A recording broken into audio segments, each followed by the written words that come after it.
एक खबर हमारे सामने आ रही है इस वक्त, अरब मीडिया और अल जजीरा और रॉयटर्स, हर जगह पर खबर ये चल रही है कि एक नई डील की बात हो रही है अमेरिका से इंडिया की तरफ। उसमें यह है कि US set to allow General Electric to make engines in India for New Delhi's military jets. Prime minister Modi ने जाना है अमेरिका और स्टेट विजिट एक हाईएस्ट लेवल।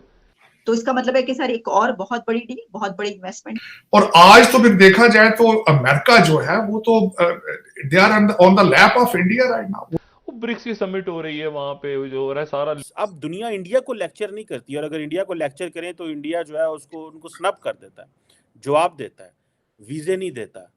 पाकिस्तान को आज भी वो लेक्चर कर रहे हैं। आज सबसे अनोखी खबर कुआलालंपुर से आई है, जिसके मुताबिक पाकिस्तान इंटरनेशनल एयरलाइंस का एक तैयारा लीज के पैसों की अदम अदायगी की बिना पर वहां रोक लिया गया। जैसे पाकिस्तान में कागजात की अदम मौजूदगी की सूरत में मोटरसाइकिल थाने में बंद कर दी जाती है। सरप्राइज, मैंने यहाँ पे IMF की एक रिपोर्ट देखी जो surprise, I was very surprise. Balochistan में अमन दुश्मनों का एक और वार। केच के इलाके सिंगवान में सिक्योरिटी चेक पोस्ट पर दहशतगर्दों का हमला, 2 फौजी जवान शहीद हो गए। वॉशिंगटन टू इस्लामाबाद अगर जब हम बात करते हैं तो उसमें हम IMF के प्लान से निकल गए। एक खबर ये, और जो अभी तक तो हमें, आपको पता है कल तक तो हमारे सामने यही था, हमारे फाइनेंस मिनिस्टर बता रहे थे हो जाएगा कोई, मैंने आपको कहा है आप क्यों फिक्रमंद हो रहे हैं, डिफॉल्ट नहीं होगा वगैरह। अब वो प्लान ही नहीं हो रहा। लेकिन इन सारे सर्कमस्टांसेस में बताया जाए तो बेनिफिशियरी भारत है।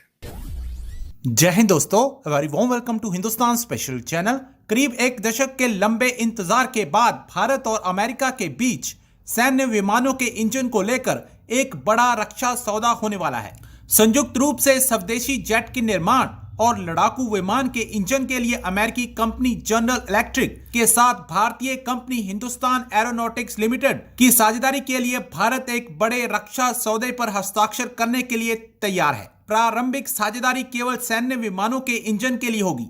इसके अलावा इस सौदे का ऐलान अगले महीने प्राइम मिनिस्टर नरेंद्र मोदी की अमेरिका की राजकीय यात्रा के दौरान किया जा सकता है। आपको यहां बता दें कि भारत दुनिया का सबसे बड़ा हथियार आयातक अपनी लगभग आधी सैन्य आपूर्ति के लिए रूस पर निर्भर है। हिंदुस्तान एरोनॉटिक्स लिमिटेड ने पहले कहा था कि उसने GE निर्मित 414 इंजन का उपयोग दूसरी पीढ़ी के हल्के लड़ाकू विमानों पर करने की योजना बनाई है और वह उन इंजनों के घरेलू उत्पादन पर बातचीत कर रहा है। साजिद साहब, सबसे पहले सर एक खबर हमारे सामने आ रही है, और वो खबर ये है कि इंडिया की जहां बात करते हैं तो इस वक्त अरब मीडिया और अल जजीरा और रॉयटर्स, हर जगह पर खबर ये चल रही है कि एक नई डील की बात हो रही है अमेरिका से इंडिया की तरफ। उसमें यह है कि US set to allow General Electric to make engines in India for New Delhi's military jets. तो इसका मतलब है कि सर एक और बहुत बड़ी डील, बहुत बड़ी इन्वेस्टमेंट क्या वहां पे होने जा रही है।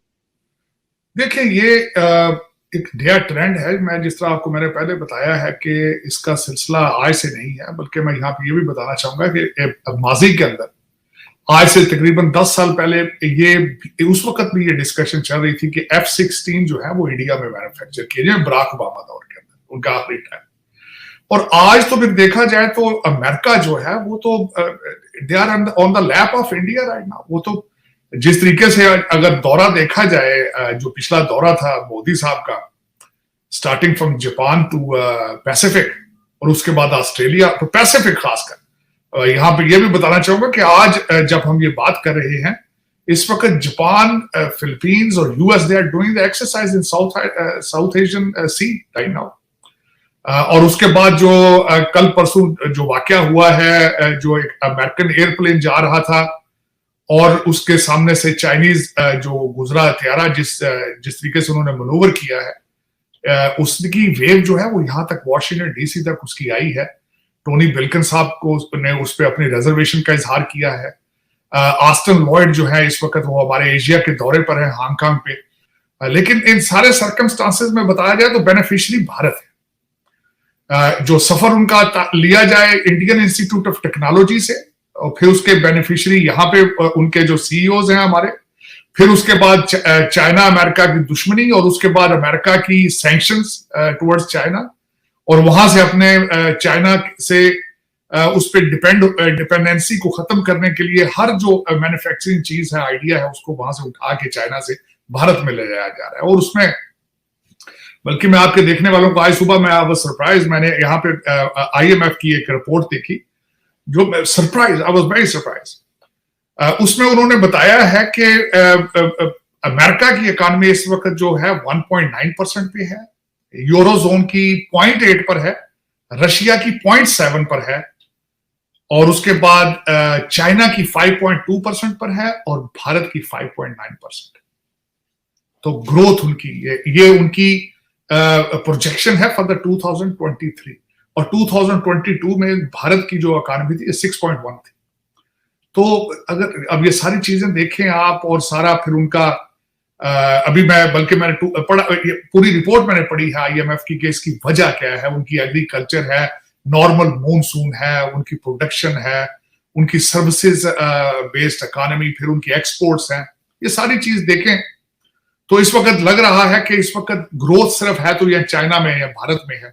जो यहाँ पे अमेरिका में लोग कहते थे आज से 5-6 साल पहले कि sun is rising from the east, मैं समझता हूं उसका बेहतरीन उसके वो सम्राट नजर आने शुरू हो चुके हैं कि वाकई sun is rising from the east, from China and India. I am surprised. और उसमें खासकर आपने भी काफी कोशिश की, लेकिन आप ऑर्गेनाइज नहीं है, चैनलाइज नहीं है, आप नेशनलिस्ट नहीं है, आपके बच्चे अब करप्शन में आप इस तरीके से डूबे हुए हैं कि वो ऑब्जेक्टिव हासिल नहीं कर सके। हालांकि आपने भी काफी दफा कोशिश की है चाइना रिलेशनशिप बेचने के लिए अमेरिका को, लेकिन वो आप कैश कर लेते हैं। देखें जिस तरह पिछली एडमिनिस्ट्रेशन ने CPEC को रोककर हर चीज कैश की है, उन्होंने CPEC डिलीवर किया है अमेरिका को, आपके खान साहब ने। और लेकिन ये कि अफसोस की बात है कि आप मुल्क के अंदर कुछ नहीं करते, उनके बेनिफिट जो है दुबई और लंदन में ले लेते हैं। ये आपका और भारत का सबसे बड़ा फर्क है। ठीक, तो साहिद साहब, अब जिस तरह इसी खबर में मैं ये देख रही थी कि वॉशिंगटन और इंडिया के बीच, न्यू दिल्ली के बीच जो है वो जो टाइज हैं उनको स्ट्रेंथन करने की बात की जा रही है, और इसी तरीके से परचेजेस जो हैं वो भी बढ़ रही हैं, और ये जो डील की हमने बात की वो भी फाइनलाइज्ड हो चुकी है। तो हमारी जो अमेरिका से या वॉशिंगटन टू इस्लामाबाद अगर जब हम बात करते हैं तो उसमें हम IMF के प्लान से निकल गए, एक खबर ये। और जो अभी तक तो हमें, आपको पता है, कल तक तो हमारे सामने यही था, हमारे फाइनेंस मिनिस्टर बता रहे थे हो जाएगा, कोई, मैंने आपको कहा है आप क्यों फिक्रमंद हो रहे हैं, डिफॉल्ट नहीं होगा वगैरह। अब वो प्लान ही नहीं हो रहा। अच्छा, और फिर वो कह रहे हैं कि अब अगले प्लान हम उनसे लें। दर हकीकत वो प्लान से निकल नहीं रहे, प्लान एक्सपायर हो रहा, वो एक लार्जर प्लान लेना चाहते हैं। उनका आइडिया ये है कि जो हमें बहुत ज्यादा पैसे चाहिए, क्योंकि लंदन में खर्चे बहुत बढ़ गए हैं, बच्चे बड़े हो गए हैं। आपने देखा होगा ना, जो हमारी रजीम है उसमें जवान बंदा तो है नहीं है, सारे 70 साल के लोग हैं, उनकी औलादें जवान है, शादियां होनी है, मजीद प्रॉपर्टियां खरीदनी है, प्रोजेक्ट करने हैं, वो तो IMF का तो पैकेज लेंगे। कभी मेरा क्वेश्चन मार्क किया, कभी आपने दुनिया का कोई कंट्री मुझे मिसाल दें जो 76 साल से एड पे, ग्रांट्स पे चल रहा, लोन्स पे चल रहा है, कोई ख्याल ही नहीं कि लोकल कोई चीज मैन्युफैक्चर करनी है कि नहीं।